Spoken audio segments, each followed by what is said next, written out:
Yes sir.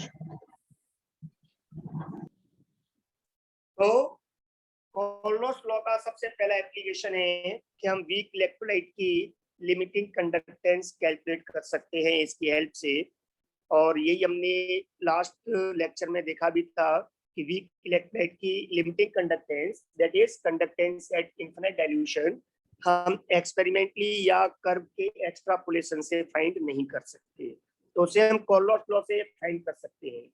But ये find करने के लिए कोई थ्योरी नहीं, आपको कुछ एग्जांपल से इन बातों को समझना होगा। तो मैं यहाँ पर इसको समझाने के लिए एक एग्जांपल ले रहा हूँ, हम कैसे कैलकुलेट करते हैं। फॉर एग्जांपल, मैं पहला एग्जांपल ले रहा हूँ, you have to calculate limiting molar conductance of acetic acid. Acetic acid एक वीक इलेक्ट्रोलाइट है, इसको आपको लिमिटिंग मोलर कंडक्टेंस पता करनी है, तो आप कैसे पता करोगे? तो हम यहाँ पर दिमाग लगाएंगे, वो ये कि पहले मैं ऐसा कोई इलेक्ट्रोलाइट लूंगा यहाँ पर, स्ट्रॉन्ग इलेक्ट्रोलाइट जिसमें एसीटेट आयन हो। क्यों? क्योंकि कोल्नोस लॉ के अकॉर्डिंग इसकी जो कंडक्टेंस होगी वो लिमिटिंग कंडक्टेंस एसीटेट आयन और limiting conductance of H plus ions के सम के बराबर होगी। कोल्नोस लॉ ये कहता है कि लिमिटिंग कंडक्टेंस जो होती है वो लिमिटिंग आयोनिक कंडक्टेंस के सम के बराबर होती है। तो अगर मुझे एसिटिक एसिड का फाइंड करना है तो इसका मतलब लॉ के अकॉर्डिंग एसीटेट आयन और H प्लस आयन की कंडक्टेंस के सम के बराबर होगी। अब यहाँ पर मैं क्या करूं, मैं मेजर तो नहीं कर सकता बी का एक्सपेरिमेंटली, लेकिन मैं स्ट्रॉन्ग का मेजर कर सकता हूं एक्सपेरिमेंटली। तो मैं एक ऐसा स्ट्रॉन्ग इलेक्ट्रोलाइट लूंगा जिसमें एसीटेट आयंस हों, और वो मैंने यहाँ पे लिया। लिमिटिंग मोलर कंडक्टेंस पता की मैंने सोडियम एसीटेट की, एक स्ट्रॉन्ग इलेक्ट्रोलाइट है और इसकी मैं एक्सपेरिमेंटली फाइंड कर सकता हूँ। और जब मैं इसकी वैल्यू फाइंड कर लूंगा तो मुझे थ्योरेटिकली ये मालूम है कि इसकी मोलर कंडक्टेंस जो एसीटेट की होगी वो एसीटेट आयन की कंडक्टेंस और Na प्लस आयन की कंडक्टेंस के सम के बराबर होगी कोल्नोस लॉ के अकॉर्डिंग। तो कोल्नोस लॉ स्ट्रॉन्ग या वीक किसी एक के लिए नहीं है, वो सब के लिए उसने आयनिक कंडक्टेंस बताया। फिर मैं क्या यहाँ पर चलूंगा, आपका चला कि वो ये कि अगली बार मैं ऐसा इलेक्ट्रोलाइट लूंगा स्ट्रॉन्ग जिसमें H प्लस हो। जैसे मैंने स्ट्रॉन्ग इलेक्ट्रोलाइट लिया, मैंने इसमें वो लिया HCl। ओके बेटा, स्ट्रॉन्ग एसिड है, स्ट्रॉन्ग इलेक्ट्रोलाइट है, तो इस HCl की ये स्ट्रॉन्ग है, इसकी मैं एक्सपेरिमेंटली पता कर सकता हूँ। बट कोल्नोस लॉ के अकॉर्डिंग ये होगा कितना, ये होगा H आयंस की कंडक्टेंस और Cl माइनस क्लोराइड आयन की कंडक्टेंस के सम के बराबर। अगर मैं इन दोनों को ऐड कर दूं, जो कि मैंने एक्सपेरिमेंटली फाइंड कर ली थी वैल्यू, तो यहाँ पर मुझे जो कंडक्टेंस मिलेगी वो इन 4 आयंस की मिलेगी। अगर इन 4 आयंस में से मैं ये 2 आयंस की कंडक्टेंस रिमूव कर दूं तो केवल एसीटेट और H आयंस की मिलेगी, जिनका सम जो होगा वो एसीटेट आयन की कंडक्टेंस के बराबर होगा और मुझे वैल्यू मिल जाएगी। तो इन दोनों को रिमूव करने के लिए अब मैं इन दोनों का इलेक्ट्रोलाइट क्या होगा, NaCl, वो भी एक स्ट्रॉन्ग इलेक्ट्रोलाइट है। मैं उस NaCl को की कंडक्टेंस को मेजर करूंगा एक्सपेरिमेंटली क्योंकि स्ट्रॉन्ग है, और मैं इधर थ्योरेटिकली ये क्या होगी, ये Na प्लस की कंडक्टेंस और Cl माइनस की कंडक्टेंस के सम के बराबर होगी। ओके बेटा जी, ये इसके आयनों के सम के बराबर होगी। अगर मैं इनमें से इसे माइनस करता हूं तो आपका राइट हैंड में माइनस कर दूं, तो माइनस करने पर ये क्या होगा बेटा, माइनस करने पर जब मैं ब्रैकेट ओपन करूंगा, मैं ओपन कर रहा हूँ ब्रैकेट, ध्यान देना, फिर ब्रैकेट ओपन करने पर ये प्लस का माइनस हो जाएगा। क्या हो जाएगा बेटा, माइनस। और ऐसा करने पर थ्योरेटिकली ये क्लियर हो गया कि जो कंडक्टेंस होंगी ये कैंसिल आउट हो जाएंगी, और जो कंडक्टेंस मुझे फाइनली मिलेगी वो किसकी मिलेगी, एसीटेट आयन की और H प्लस आयंस के कंडक्टेंस का सम मिलेगा। और ये हम कोल्डोस लॉ के अकॉर्डिंग जानते हैं कि आयनों की कंडक्टेंस का सम इलेक्ट्रोलाइट की कंडक्टेंस के सम के बराबर होता है। इस तरह से मैंने कोल्डोस लॉ की हेल्प से एक फॉर्मूला बना लिया। तो क्या बना लिया फॉर्मूला कि conductance of a weak electrolyte is equal to conductance of ये स्ट्रॉन्ग इलेक्ट्रोलाइट माइनस ये भी स्ट्रॉन्ग इलेक्ट्रोलाइट, और इसे हम मेजर कर सकते हैं एक्सपेरिमेंटली। ये एक्सपेरिमेंटली मेजर कर ली जाती हैं। कोल्डोस लॉ की हेल्प से मैं फॉर्मूला बना करके किसको ऐड करना है किसको माइनस करना है अपना आईक्यू चलाना है, और उसके अकॉर्डिंग इस तरह से प्लस माइनस करना है कि मुझे वही आयंस मिले जो वीक इलेक्ट्रोलाइट में हैं, जिससे कि उनके सम को मैं वीक इलेक्ट्रोलाइट की कंडक्टेंस कह सकूं। इज दैट क्लियर बेटा? Yes sir. आप इसमें एक और एग्जांपल लें। अगर मान लो मैंने आपसे कहा you have to find the limiting molar conductance of ammonium hydroxide, ये भी एक वीक इलेक्ट्रोलाइट है, तो आप दिमाग कैसे चलाओगे कि कोल्डोस लॉ के अकॉर्डिंग ये limiting molar conductance ammonium ion NH4+ और limiting molar conductance of OH minus के सम के बराबर होगी। तो मुझे ऐसे स्ट्रॉन्ग इलेक्ट्रोलाइट पता करने हैं, पहले आइडेंटिफाई करने हैं जिनको मैं एक्सपेरिमेंटली मेजर कर सकूं, जिनमें एक में NH4+ आयन हो एक में OH माइनस आयन हो। तो ऐसा करने के लिए मैं यहाँ पे क्या करूंगा, मैं यहाँ पर पहले लिमिटिंग मोलर कंडक्टेंस मेजर करूंगा NH4Cl की, क्योंकि ये एक स्ट्रॉन्ग इलेक्ट्रोलाइट होता है जिसको मैं एक्सपेरिमेंटली मेजर कर सकता हूँ। फिर मैं इसमें मोलर कंडक्टेंस ऐड करूंगा NaOH की, ये भी एक स्ट्रॉन्ग इलेक्ट्रोलाइट होता है जिससे मुझे OH माइनस की कंडक्टेंस मिल जाए। लेकिन मुझे NH4 और OH के साथ Cl और Na की फालतू मिल रही है। मैं इसको माइनस करने के लिए NaCl जो कि एक स्ट्रॉन्ग इलेक्ट्रोलाइट है उसकी मोलर कंडक्टेंस को माइनस कर दूंगा। तो फाइनली मेरे पास कंडक्टेंस किस किस की बचेगी बेटा? ऐसा करने पर मेरे पास कंडक्टेंस बचेगी केवल NH4 आयन की और केवल OH माइनस आयन की। Is that clear? क्योंकि ये तो माइनस हो जाएंगे Na और Cl तो, और इन दोनों की कंडक्टेंस के सम को हम क्या कह सकते हैं? Molar conductance of ammonium hydroxide. लो साहब आपने देखा कि एक ही लाइन में फॉर्मूला बन गया, आपके न्यूमेरिकल्स में ये वैल्यू गिवन होंगी और आप लोगों को NH4OH की पूछ लेगा। तो आपको बस किसको प्लस करना है किसको माइनस करना है, बस ये दिमाग चलाना है। इज दैट क्लियर बेटा? Yes sir. Very good. इसके आगे इसका दूसरा एप्लीकेशन है कोल्डोस लॉ का। आप नेक्स्ट पेज पे चलें। Second application is to calculate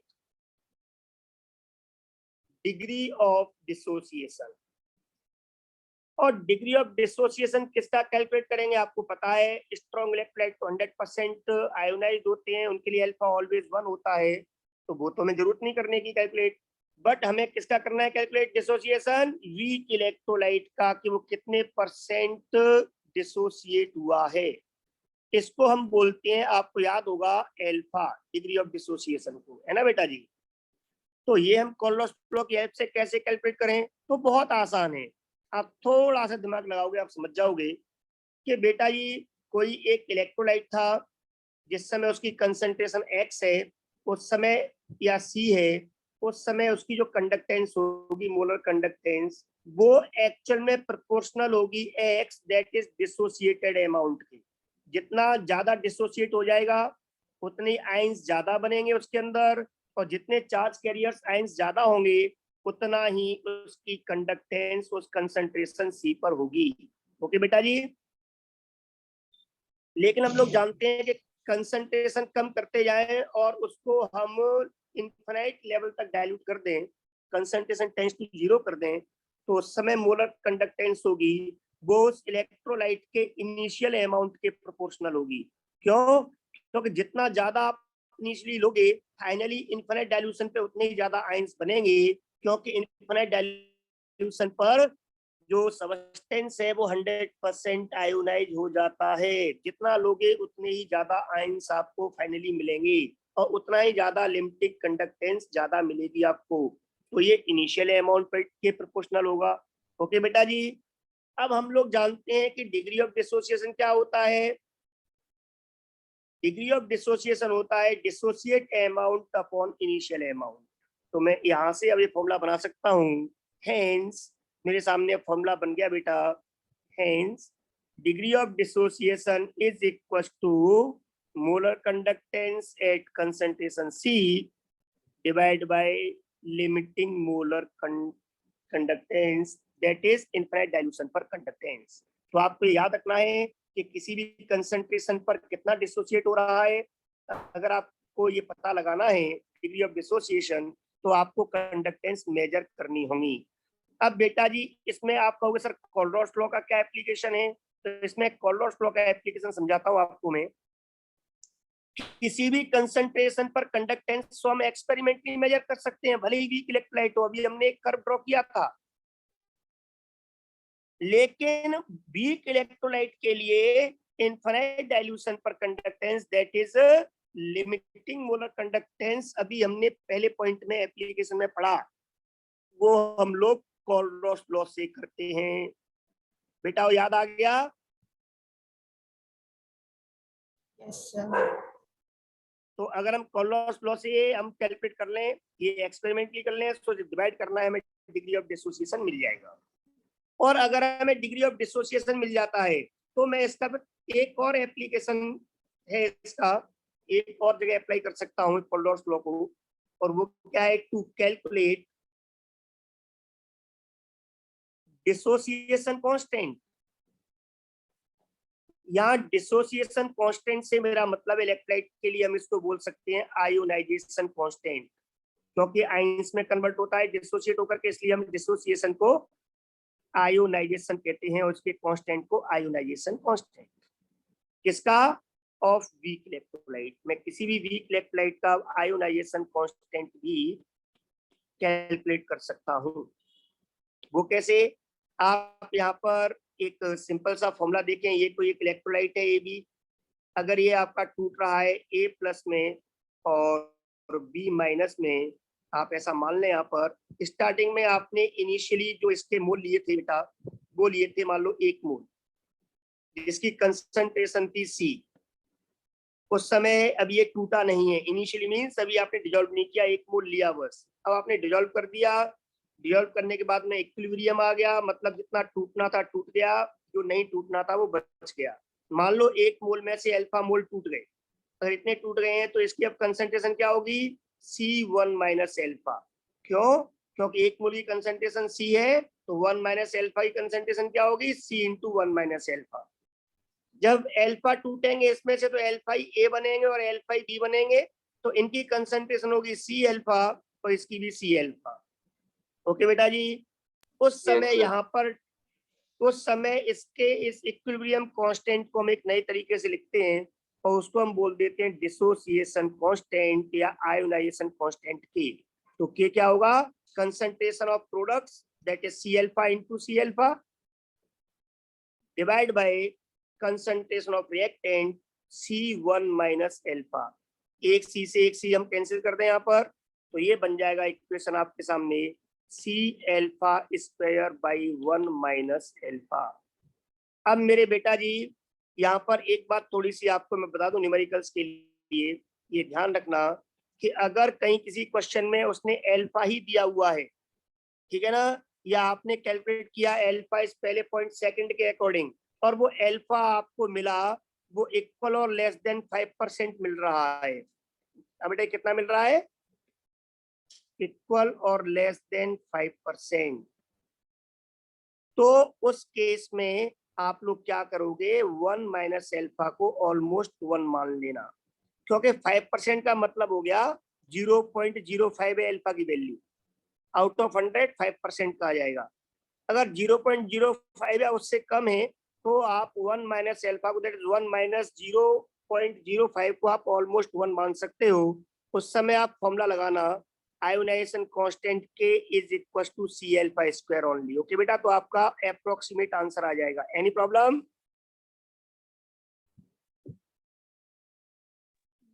बेटा बात समझ में आ रही है?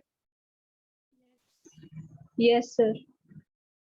तो आपको कांस्टेंट की फॉर्मूला जो आप पढ़ते हो, ये C alpha square main formula यही है, लेकिन आप लोग इसका यूज करोगे। अब इसमें एक छोटी सी बात है, इस आयोनाइजेशन कांस्टेंट को एसिड्स के लिए हम इसे के को हम क्या बोल देते हैं, के ए। बेसेस के लिए हम इसे क्या बोल देते हैं, वीक बेसेस के लिए आयोनाइजेशन कांस्टेंट को के बी। तो कहीं आपको के बी लिखा मिल जाए तो आप कंफ्यूज मत होना, वो आयोनाइजेशन कांस्टेंट आपसे पूछ रहा है, इसका मतलब। इज दैट क्लियर बेटा? तो अब आपके दिमाग में आएगा कि सर इसमें कोलोस लॉ का क्या है यूज हुआ बेटा, कि हम पहले कोलोस लॉ की हेल्प से अल्फा निकालेंगे। सेकंड स्टेप में कोलोस लॉ अप्लाई हुआ है, और उस अल्फा की वैल्यू यहाँ पुट के हम आयोनाइजेशन कांस्टेंट या डिसोसिएशन कांस्टेंट कैलकुलेट कर सकते हैं। इज दैट क्लियर बेटा? Yes sir. Very good. मैं चलो इसके ऊपर एक न्यूमेरिकल लेता हूं, तो आपको वो चीज और पिक्चर क्लियर हो जाएगी। आप न्यूमेरिकल देखो एक नेक्स्ट पेज पर। न्यूमेरिकल है आपके सामने, मैं एक एग्जांपल ले रहा हूं बेटा, एक क्वेश्चन, कि अगर आप लोगों को दिया हुआ है if molar conductance at concentration C is equal to 5 ohm inverse centimeter square per mole of acetic acid, जब कंसंट्रेशन 0.01 m है molarity, and limiting molar conductance of acetic acid is 100 ohm inverse centimeter square mole inverse है, then Ka for acetic acid के लिए ionisation constant question mark कितना होगा।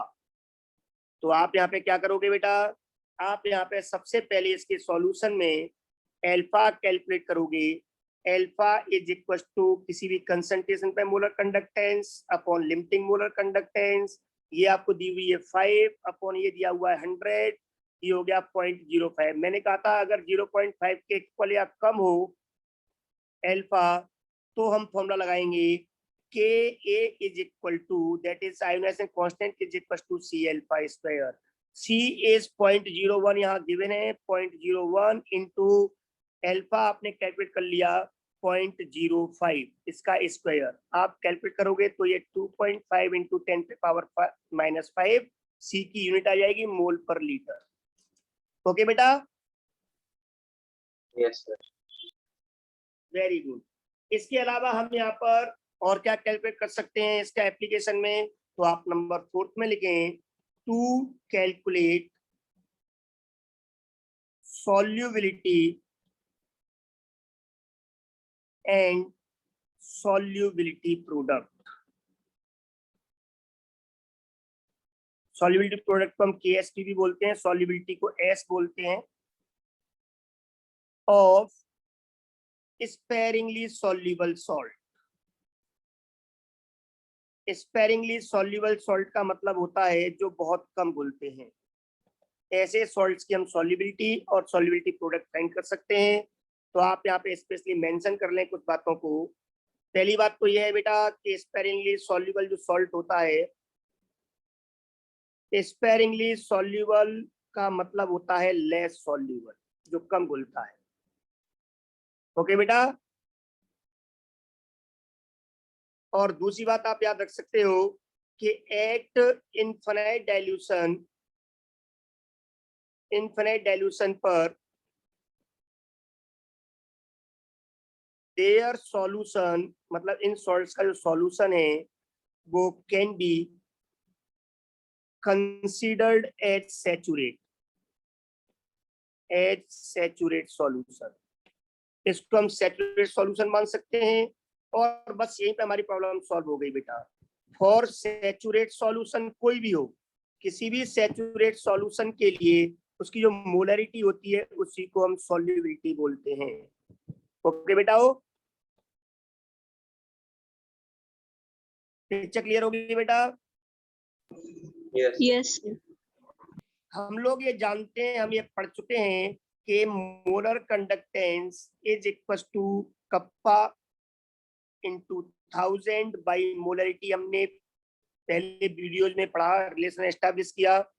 अब आपको सिर्फ इसको चेंज करना है कि इस लैम्डा एम को आप बोल दोगे lambda m infinite, that is infinite dilution पर जो कंडक्टेंस को लिमिटिंग कंडक्टेंस कहेंगे, और कप्पा एज इट इज है इन 2000, और यहाँ पे आप मोलरिटी को बोल सकते हो solubility. Is that clear guys? तो limiting that is infinite dilution पर कंडक्टेंस और सॉल्युबिलिटी दैट इज मोलरिटी को बोलेंगे सॉल्युबिलिटी। और ये हम कैलकुलेट कर सकते हैं लैम्डा एम कोलरॉस लॉ से। अभी हमने किया पहले पॉइंट में एप्लीकेशन में, ये कोलरॉस लॉ से हम कैलकुलेट करेंगे। कप्पा एक कांस्टेंट वैल्यू है, पता होता है किसी भी इलेक्ट्रिक के लिए, सॉल्यूशन के लिए पहले से दोनों वैल्यू पुट करेंगे और हमें सॉल्युबिलिटी पता लग जाएगी। इज दैट क्लियर बेटा? Yes sir. अब अगर हमें सॉल्युबिलिटी मालूम चल गई है तो सॉल्युबिलिटी प्रोडक्ट कैसे पता करते हैं? मैं ये +1 का टॉपिक है वैसे, पर फिर भी मैं आपको यहाँ पे क्विक बता देता हूँ बहुत सिंपल इजी वे में। देखिए आप लोग, KSP जो होता है किसी भी सबस्टेंस का, वो क्या होगा? जैसे मैं एक एग्जांपल लूं, KSP ऑफ AXBY सॉल्ट का। ये कोई सॉल्ट है तो इसका KSP क्या होगा? X पे पावर X, Y पे पावर Y, S सॉल्युबिलिटी है यहाँ पर, S पे पावर X प्लस Y, जिसकी टोपी उसके सर। ओके बेटा? आप कहोगे सर मतलब समझ में नहीं आया, चलो हम कुछ एग्जांपल लेते हैं, आप समझ जाओगे। मैंने कहा what is the KSP of NaCl, तो आप देखोगे इसका हो जाएगा Na कितने आयंस हैं? X मतलब नंबर ऑफ आयंस, कैटायंस 1 है तो 1 पे पावर 1, Cl कितना है? 1, बाई की वैल्यू भी 1 है तो 1 पे पावर 1 इंटू S पे पावर 1 प्लस 1, क्या हो गया बेटा? S square. तो अब आपने S निकाल लिया कोलरॉस लॉ से, और उसका स्क्वायर करने पर आपको मिल जाएगा KSP NaCl का। अगर आपसे कहते हैं KSP of BaSO4 barium sulphate, जो रियल में स्पेरेनली सॉल्युबल सॉल्ट है, NaCl तो नहीं है, तो Ba कितने आयन है? 1, सल्फेट एनायन कितना है? 1, तो 1 पे पावर 1, 1 पे पावर 1, S पे power 1 plus 1, that is S square. अगर आपसे कोई पूछता है you have to find the KSP of CaCl2, तो आप देखोगे कैल्शियम आयन 1 है तो 1 पे पावर 1, एनाइंस 2 है तो 2 पे पावर 2, और सॉल्युबिलिटी पे पावर 1 प्लस 2, तो ये क्या हो जाएगा बेटा? 4S3। S की वैल्यू आप निकालोगे और उसमें आप Q करके KSP मिल जाएगा। इज दैट क्लियर बेटा? एक लास्ट एग्जांपल आप और देख लो, KSP ऑफ Al2SO4 का होल थ्राइस। अगर इसकी पूछता है तो कैटायंस कितने हैं? 2, तो 2 पे पावर 2, एनाइंस 3, 3 पे पावर 3, और S पे पावर 2 प्लस 3, कितना हो गया बेटा? 108 इंटू S पे पावर 5। तो S आप निकालोगे कोलरॉस लॉ की हेल्प से, जो हमने अभी 4th पॉइंट पढ़ा वहां से, उसकी वैल्यू पुट करोगे तो आपको KSP मिल जाएगा। Is that clear?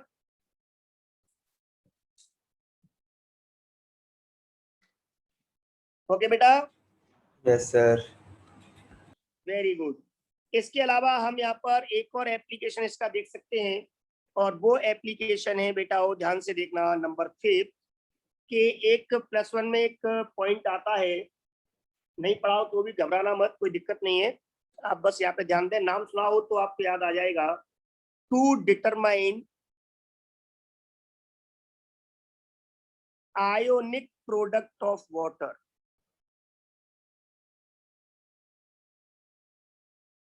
Ionic product of water का मतलब होता है, सिंबल होता है इसका KW। ये वैल्यू हम लोग +1 में क्या करते हैं? KW की याद करते हैं। पूरा चैप्टर वहां पे जो हम स्टडी करते हैं उसमें KW की वैल्यू हम याद करने के बाद पुट करते रहते हैं, बट एक्चुअली वो वैल्यू आई कहां से थी? ये हमारे कोलरॉस लॉ की हेल्प से आई थी। और वो क्या है आपको बता दें यहाँ पर। सबसे पहले बेटा kappa that is specific conductance,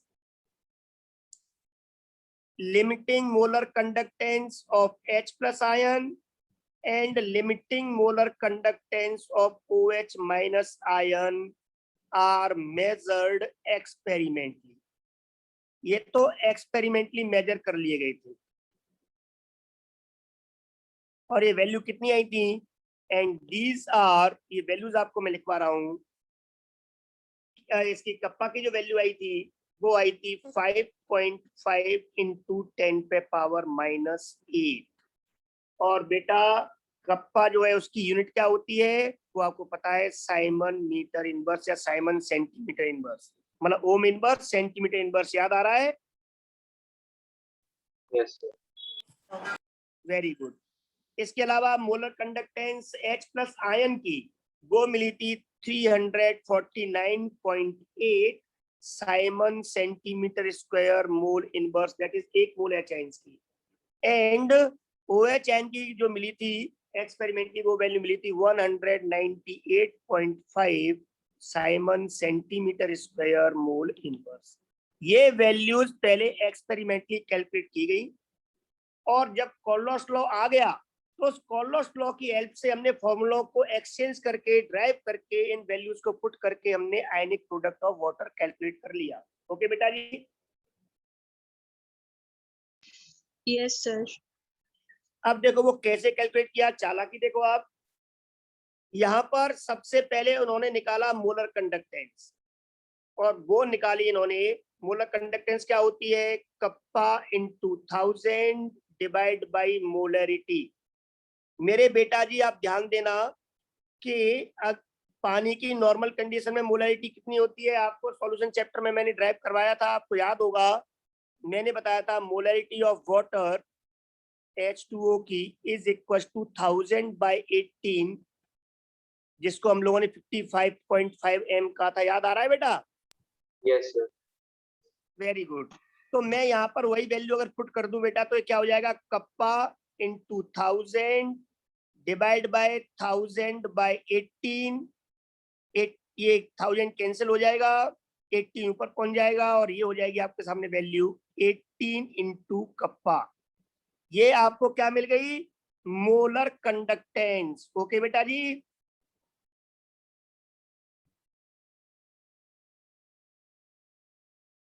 बोलो। Yes sir. Yes sir. अब आपको लिमिटिंग मोलर कंडक्टेंस अगर चाहिए वाटर की, तो अब आपको लगाना पड़ेगा कोलरॉस लॉ। और कोलरॉस लॉ क्या कहता है, किसी भी इलेक्ट्रोलाइट की लिमिटिंग मोलर कंडक्टेंस उसके आयनों की लिमिटिंग कंडक्टेंस के सम के बराबर होती है। और ये हम कैलकुलेट एक्सपेरिमेंटली कर चुके थे, कितनी, 349.8 और 198.5। अगर आप इन दोनों को ऐड कर दो, 349.8 प्लस 198.5, तो आपको मिलेगा 548.3 Simon centimetre square mole inverse. तो आपको लेमडा एम मालूम चल गया, लेमडा एम इनफिनिट मालूम चल गया बेटा। तो इन दोनों से हम क्या निकाल सकते हैं, alpha degree of dissociation water का कितना टूटा, कैलकुलेट कर सकते हैं। चलो आगे पेज पे देखो, अब इस पेज को इरेज कर दूं।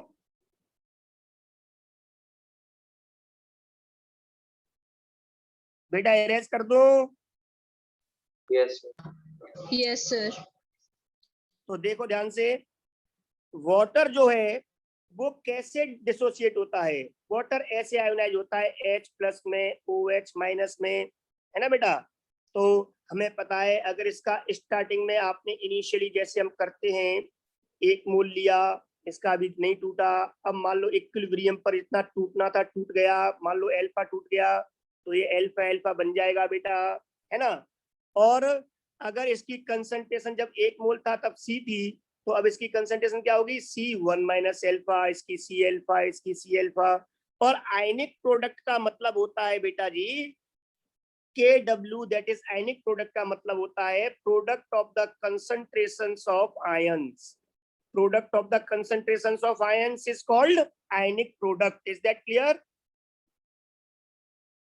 तो ये हो गया C alpha into C alpha, that is C alpha square.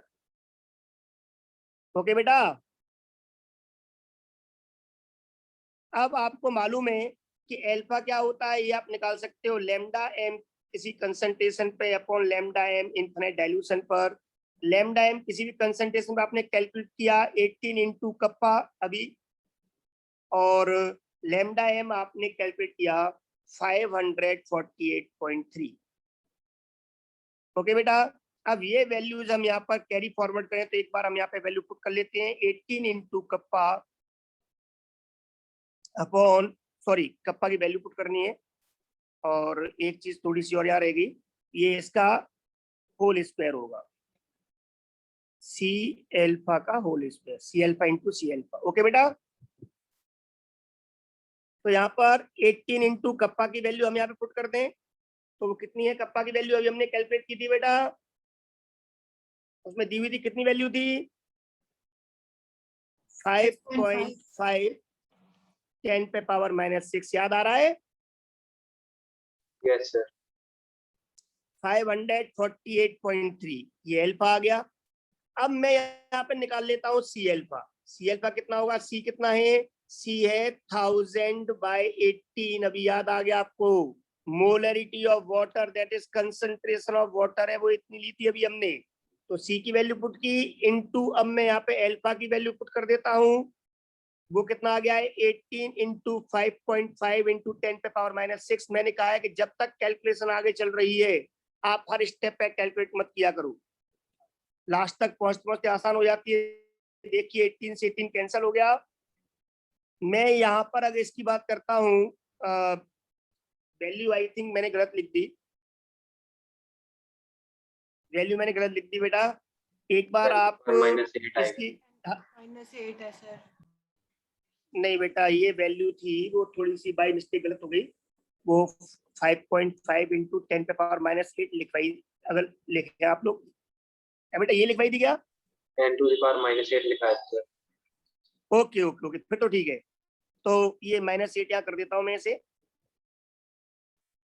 अब ध्यान दें आप लोग, ये -8, तो आप यहाँ पे देखोगे बेटा ये -8 से कितना रह जाएगा? ये -5 रह जाएगा,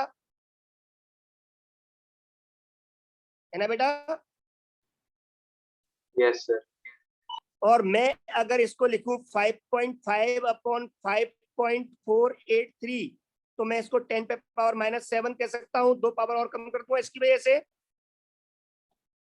और इस 5.5 को मैं यहाँ भी इसको 5.5 मान सकता हूँ बेटा, 5.48 Yes, को sir. 5.5 मान, हाँ।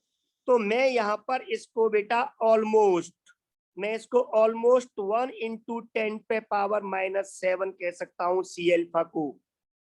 ठीक है बेटा, तो इससे क्लियर हो गया। So ionic product of water KW is equal to C alpha square, C alpha आ गया 1 इंटू 10 पे पावर -7, इसका स्क्वायर दैट इज 1 इंटू 10 पे पावर -14।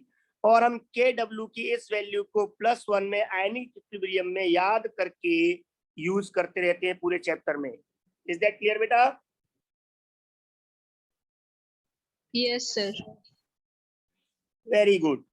और इसके बाद में इस कोल्लोस लॉ का लास्ट एप्लीकेशन है, इसके साथ ये पूरा चैप्टर फिनिश हो जाएगा। कॉमर्शियल सेल्स आप खुद से एक बार एनसीईआरटी से पढ़ के याद करें, और कोई डाउट हो तो आप मुझसे पूछ लें। लेकिन अभी लास्ट एप्लीकेशन आप और देखें,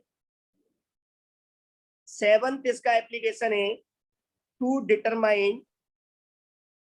सर हाँ बेटा, सर एक बार सर लास्ट स्लाइड दिखा दो। लास्ट लाइन अब नहीं आ पाएगी, अभी वीडियो देख लेना फिर आप लोग बेटा। ठीक है। अगर हमें एब्सोल्यूट आयोनिक मोबिलिटी, जिसको हम यू से सिंबल करते हैं इनफिनिट डाइल्यूशन पर, उसको बोलते हैं हम एब्सोल्यूट आयोनिक मोबिलिटी, हम ये भी पता कर सकते हैं। और ये कैसे पता कर सकते हैं बेटा? यहाँ पर आपको मैं फॉर्मूला लिखवा रहा हूँ, आप उसको ध्यान से देख लें। लैम्डा एम इनफिनिट, अगर किसी भी आयन की मोबिलिटी पता करनी है तो उस आयन की लिमिटिंग कंडक्टेंस पता करें आप, मोलर कंडक्टेंस। तो ये हमेशा मोलर कंडक्टेंस जो होती है वो एब्सोल्यूट मोबिलिटी के डायरेक्टली प्रोपोर्शनल होती है। क्या होती है बेटा? एब्सोल्यूट आयोनिक मोबिलिटी के डायरेक्ट। Very good. ये हम लोग किससे निकालते हैं? कोल्लोस लॉ की हेल्प से। Is equal to F into u infinite, that is absolute ionic mobility. F यहाँ पर है वो वही फैराडे कांस्टेंट है 96500 कूलम। एफ आपको पता है बेटा जी, ये आप कोल्लोस से पता कर लोगे तो क्या पता लग जाएगा आपको? यू आ जाएगा। Yes sir.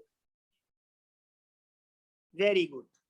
बट यहाँ पर अभी 2 मिनट है हमारे पास, तो मैं यहाँ पे 2 डेफिनेशंस आपको जल्दी से बता दूं। पहली ये है कि आयोनिक मोबिलिटी, जिसको हम यू बोलते हैं, इसका तो मतलब होता है properly speed of ion towards electrode, किसी इलेक्ट्रोड की तरफ किसी स्पीड से भाग रहा है। स्पीड मतलब distance travelled upon time taken. लेकिन अब हमने यूज किया है एब्सोल्यूट आयोनिक मोबिलिटी। ये जो एब्सोल्यूट आयोनिक मोबिलिटी होती है, ये होती है इनफाइनाइट डाइल्यूशन पर। किस पर बेटा? Infinite dilution. Very good. तो यू इनफाइनाइट या एब्सोल्यूट हम तब बोलते हैं जब speed of ion towards electrode at infinite dilution. Under, ये आपको याद करना है इस चीज को भी, अंडर यूनिट पोटेंशियल ग्रेडियंट। और पोटेंशियल ग्रेडियंट क्या होता है आप लोग फिजिक्स में पढ़ चुके होंगे। पर मीटर या पर सेंटीमीटर जो पोटेंशियल ड्रॉप होता है उसको पोटेंशियल ग्रेडियंट बोलते हैं। हमारी केमिस्ट्री के अकॉर्डिंग ई ऑफ सेल कितना है, divide by distance between electrode. Electrode के बीच में कितनी डिस्टेंस उसका डिवाइड कर दोगे तो क्या आ जाएगा बेटा? Potential gradient. Is that clear? Yes. तो कोलोस लॉ की हेल्प से हमने अब तक जो भी कैलकुलेशंस की वो सब मोलर कंडक्टेंस थी इनफिनिट डाइल्यूशंस पर। अगर कभी आप लोगों से इक्विवेलेंट कंडक्टेंस पूछ ले तो आप लोग इस फॉर्मूले से इसको निकाल सकते हो इनटू एन फैक्टर। याद आ रहा है बेटा? यस। तो सारी मोलर कंडक्टेंस हमने पढ़े, सारे एप्लीकेशंस हमने इसमें पढ़े आपके किसके? कोलोस लॉ के। इसकी हेल्प से मोलर कंडक्टेंस की सारी बात की। वीक इलेक्ट्रोलाइट्स के लिए, स्ट्रॉन्ग के लिए एक्सपेरिमेंटली पता कर लेते हैं, और इक्विवेलेंट कंडक्टेंस हम मोलर और इक्विवेलेंट कंडक्टेंस के रिलेशन से पता कर सकते हैं। ओके बेटा, बाय बाय, टेक केयर। अगली क्लास में मिलते हैं। सर कल क्लास है? Chapter finish. कल मैं क्लास ले सकता हूँ डाउट्स की या कुछ अलग क्वेश्चंस की। मैं एक सीट भेजूंगा उसकी ले सकता हूँ। Okay sir. ओके बेटा।